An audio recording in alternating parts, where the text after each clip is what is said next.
Makanya ya secepatnya kan begitu. Nah, kalau perusahaan ini kan mungkin juga ya mohon maaf nggak mikirkan perut karyawan kan mungkin. Iya, Asal iya. perutnya mereka kenyang kan mereka nggak berpikir untuk karyawan. Karyawan sudah menunggu lama, masih juga mau diulur-ulur sampai dengan tahun depan kan begitu.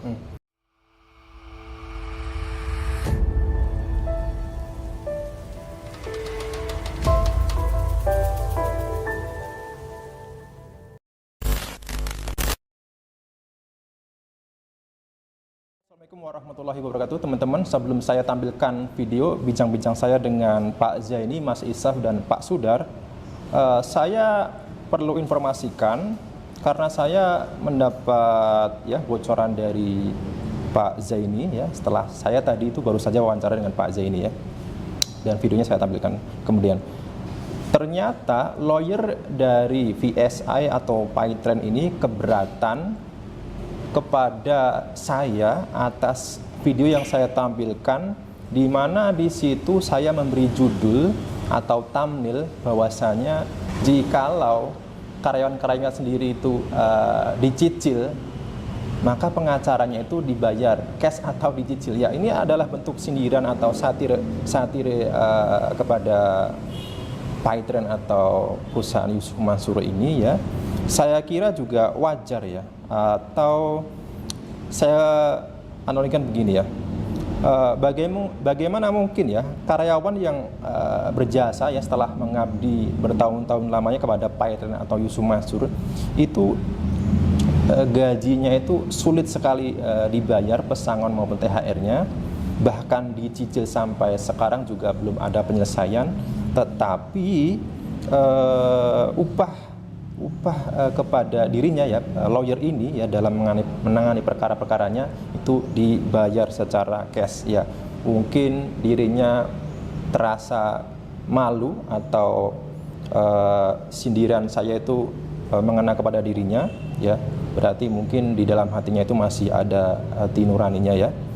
Dan juga baiklah, oke, saya hapus video saya bagian yang ada atau terdapat lawyer ini ya, lawyer Paytrend ini. Padahal lawyer Paytrend ini sebelumnya juga tampil di video-video saat kunjungan investor batubara ke rumah Yusuf Mansur dan juga saat dilakukan ikrar mubahalah ya. Oke teman-teman, saya kira itu informasi singkat dari saya. Intinya saya sanggupi untuk menghapus video tersebut dan juga thumbnail atau judul dalam video saya sebelumnya ya. Sekian, inilah bincang-bincang saya dengan Pak Zaini, Pak Sudar, dan Mas Isaf dalam perkembangan perkara Paytrend ya, mantan 14 karyawan Paytrend dalam menuntut hak-haknya. Dari tripartit ini melanjutkan kepada tripartit minggu yang lalu tanggal 15 September 2022, yang mana hari ini dari pihak perusahaan sesuai dengan janjinya minggu yang lalu akan menyampaikan hasil-hasil tripartit tanggal 15 September pada pihak manajemen, dan hari ini manajemen Paytrend memberikan tanggapan dan jawaban yang pada pokoknya ada dua hal yang utama. Yang pertama untuk masalah nilai angka, sudah ada kesepakatan sebelumnya dengan nilai yang akan dibayarkan pada ex karyawan Paytrend itu sekitar Rp451.864.041. Yang kedua, pihak dari Paytrend akan melakukan pembayaran dengan cara mencicil sebanyak 6 kali terhitung mulai 31 Januari 2023 sampai selesai, dengan masing-masing akan dibayarkan pada masing-masing ex karyawan selama 6 kali sesuai dengan yang telah sepakati bersama. Untuk itu, atas penawaran dari Paytrend tersebut, maka kami sebagai kuasa daripada pihak karyawan akan memberikan tanggapan secara tertulis paling lambat tanggal 2 minggu depan, paling lambat 1 minggu ke depan akan memberikan tanggapan tertulis. Untuk apakah nanti pihak dari Paytrend masih setuju atau enggak akan nanti kita bicarakan lagi. Oke. Mungkin garis besarnya seperti itu. Ya. Jadi sebelumnya itu pihak dari ex klien Paytrend ini rela mengalah gajinya dicicil asalkan dibayarkan mulai bulan depan ya. Tahun ini seperti itu. Tapi dari pihak Paytrend sendiri keberatan nih Pak ya. Keberatan. Kalau itu dimulai dibayar pada 1 Oktober 2022 itu keberatan. Dia minta mundur lagi. Mundurnya itu setelah 31 Januari. Oh gitu. Jadi tetap mintanya tahun depan. Kalau karyawan ini kan mintanya tahun ini. Karena mereka segera butuh makan, butuh kebutuhan ABC lah begitu ya. Jadi mereka mintanya ya secepatnya kan begitu. Kalau perusahaan ini kan mungkin juga ya mohon maaf nggak mikirkan perut karyawan kan mungkin. Asal perutnya mereka kenyang kan mereka nggak berpikir untuk karyawan. Karyawan sudah menunggu lama, masih juga mau diulur-ulur sampai dengan tahun depan kan begitu. Itu Tetapi alasan dari pihak Paytren sendiri apa Pak? Tidak menyanggupi untuk membayar gaji mulai dari bulan depan itu? Kalau di dalam surat ini mereka tidak menyebutkan, cuman hanya kondisi saja. Mereka mengatakan begitu. Jadi kita bisa menyimpulkan kalau mereka mengatakan kondisi, berarti kondisi keuangannya kurang bagus kan? Kalau tidak bisa bayar di 31 Oktober ini kan begitu. Sebelumnya pihak dari ex karyawan ini meminta untuk sebuah jaminan berupa cek nanti Pak ya? Iya betul. Jadi kalau kita jeda adzan dulu sebentar. Pak ya.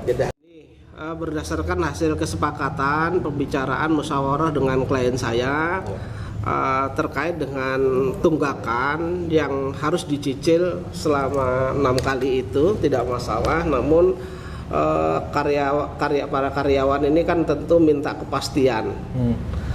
Kepastiannya itu adalah yang biasa dilakukan adalah jaminan.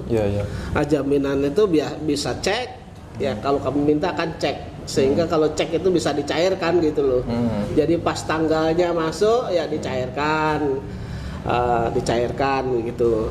Tetapi kalau tidak tentu harus ada jaminan, baik itu jaminan kebendaan misalnya tanah atau dan lain sebagainya. Itu kan hanya jaminan saja. Kalau mereka bayar kan jaminannya dipulangkan. Dan itu pun tidak kami pegang, akan kami titipkan kepada mediator di tripartit ini gitu.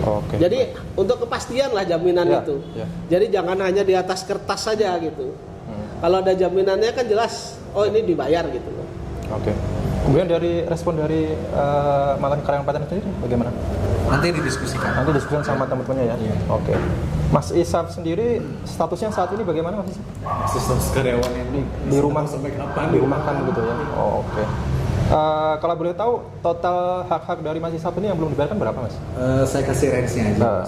20 sekian Mas. Sekian. Mas Isaf ini kalau tidak salah paling senior ya. 2013 ya. Dari awal banget. Harapannya Mas Isaf itu ada kepastian di PHK kemudian pesangon diberikan ya. Baik. Biar bisa usaha. Ya. Jadi ini teman-teman, ini hanya hak-hak Mas Isaf yang belum juga diberikan oleh Paytren, belum termasuk pesangon yang dituntut oleh Mas Isaf, dan harapannya itu di PHK supaya Mas Isaf ini ya kemudian bisa menentukan nasibnya, mungkin bisa digunakan untuk memulai usaha kecil-kecilan ya Mas ya. Baik. Nah, sebelumnya kan sudah Mas Isaf bocorkan mengenai juga terkait adanya teman-teman lain yang di PHK sebelumnya ya, dan itu pun kemungkinan juga pesangonnya juga belum diberikan ya Pak ya. Apa mungkin akan ada gugatan lain Pak?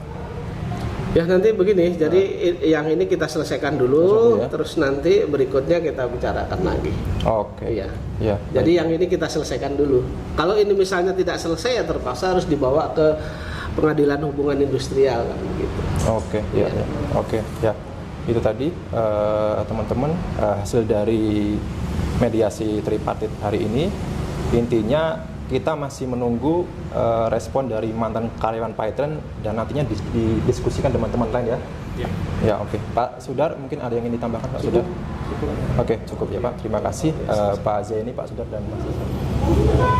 Teman-teman, itu tadi ya hasil dari mediasi tripartit, di mana kesimpulannya adalah pihak Paytren ini tetap saja menolak tawaran dari mantan 14 karyawan Paytren yang sudah mengalah, rela dicicil, tetapi mereka ini minta agar dibayarkan dimulai pada bulan Oktober tahun ini atau bulan depan, tetapi pihak Paytren ya masih menunda-nunda, kemudian ya meminta tenggang waktu sampai bulan Januari, dan juga menolak untuk memberikan sebuah jaminan atau cek begitu ya.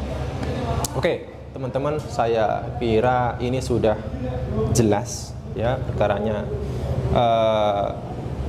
Bagaimana watak dari pemilik atau seluruh jajaran dari Paitren ini ya, di mana sebelumnya pemiliknya ini Yusuf Mansur Sumbar dengan kesombongannya akan membeli Real Madrid, akan mengakuisisi BCA ya, dan ya bla bla bla. Itulah saya kira mungkin saya katakan sudah tidak punya urat rasa malu lagi ya, ketika perusahaan ini memperoleh keuntungan, ya petinggi-petinggilah yang mendapat keuntungan. Tetapi ketika kerugian atau perusahaan ini mengalami kesulitan, mengalami diambang kebangkrutan ya, karyawannya pun diminta untuk memaklumi, karyawannya pun juga diminta untuk menanggungnya.